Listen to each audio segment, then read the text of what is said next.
When someone is poor, borrowing money isn't the first option.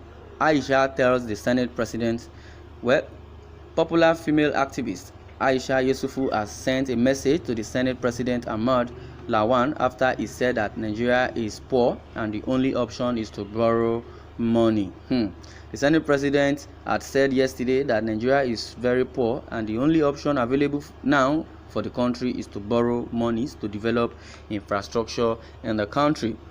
He disclosed this when he visited the presidential villa, Abuja, where he met President Muhammadu Buhari behind closed doors. Ahmed Lawan has credited his words to borrowing money since the country is poor. Reacting to this, Aisha Yesufu told him that when one is poor, borrowing should not be the first option. She said that the first option is to reduce expenses, adding that the federal government should make necessary reduction of expenses. Well, let me comment in that aspect. I wanted to say this earlier, that you are telling us Nigeria is poor, Nigeria is poor.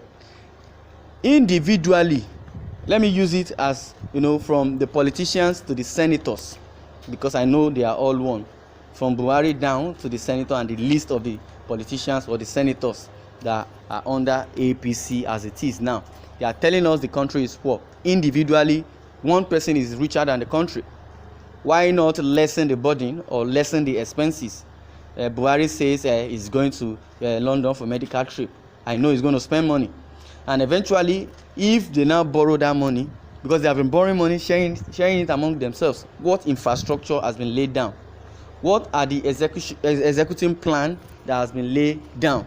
Most of the allocations that were given to some individual and the government parastatals, I know they don't even complete the job. So many projects have been abandoned. Okay, they are telling us Nigeria is poor. What is the need for railway from Nigeria to Niger Republic? What economic value is railway to Nigeria? Now you made or you did a railway as a train station and a railway from Nigeria to Niger Republic, and you spent billions of dollars. Now it's now time for return. What is the return? What is the revenue that the train is generating for Nigeria as it is now? And you have spent billions of dollars, and it is not that it's Nigeria money, it's still the borrowed money that are used in doing such execution or allocation. No, it was given to some company to do that, but it is borrowed money that you are using to do that. But this administration, one thing is just that I would say they lack wisdom, they lack knowledge, they lack governance, they lack public relations, they lack so many things as an administration.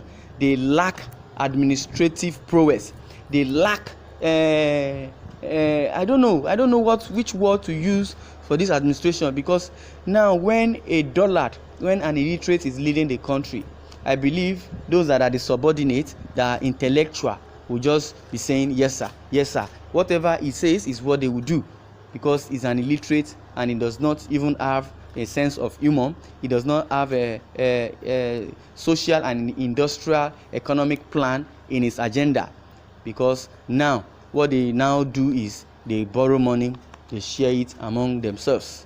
They borrow money, share it among themselves. And you are talking about infrastructure. What are the infrastructure? What are the execution plan on ground?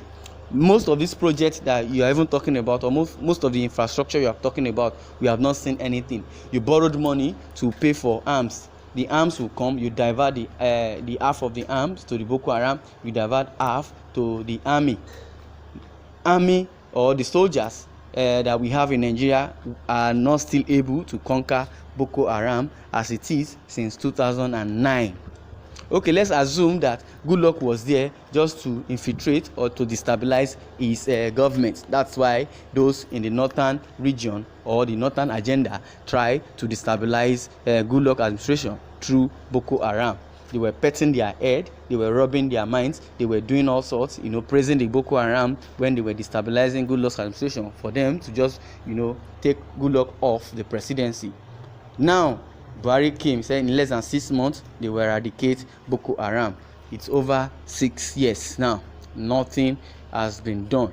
Their words is not even holding water as at today, and you are telling us you want to go and borrow money.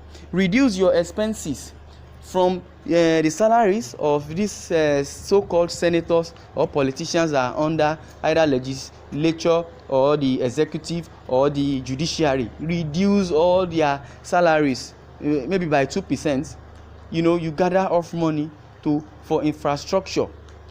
The minimum wage you are supposed to even pay, that is even from 30,000 upward, you are not even paying it. Instead, the civil servants salary is what you are delving into. You are cutting their salary, and the senators that are collecting over 13 million naira every month are there. They don't want to sacrifice anything for the country. If you are leading a country as a leader, you need to sacrifice a whole lot.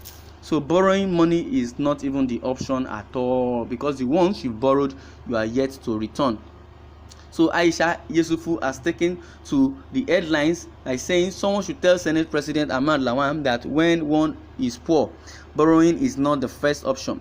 Reducing one's expenses is the first option, so let him start work on reducing the money they earn. I've said it. They should reduce the money they earn. This allowance, that allowance, the wardrobe allowance, leg allowance, peace allowance, I go to toilet allowance, I sit on the bedroom allowance, I wash my face allowance, I brush my teeth allowance. Every opportunity to get allowance is what they are after. Now they will borrow money from diaspora, or they will borrow money from World Bank, keeping our future generation into poverty. Who will now pay all those money when there is no revenue, there is no income? What is the income that is coming in? Even the oil we are even depending on. Many countries have started discovering oil in their region. We don't even have refinery to refine oil ourselves. Instead, we export the crude and later, import it back with a huge amount of money. And you're telling us fuel price won't go up. It will definitely go up, just because you people only borrow money and share it among yourself. No infrastructure, because the oil itself is the major produce we have in Nigeria, which generates enough money. It generates billions of dollars. But now you still say you want to borrow money. In these two aspects I have mentioned, from the oil and reducing what the senators earn or the politicians earn under APC, it will make a whole lot. Maybe reduce it by 1% or 2% thereabout. Though that's my opinion, but I have already said it. What is the usefulness of the railway to Niger? The railway from Nigeria to Niger, was the usefulness? So it's now for the railway to be benefiting us. Barry said the rail, because of the business they have in Niger. What business is in Niger? What business does Nigeria want to transact with the Niger?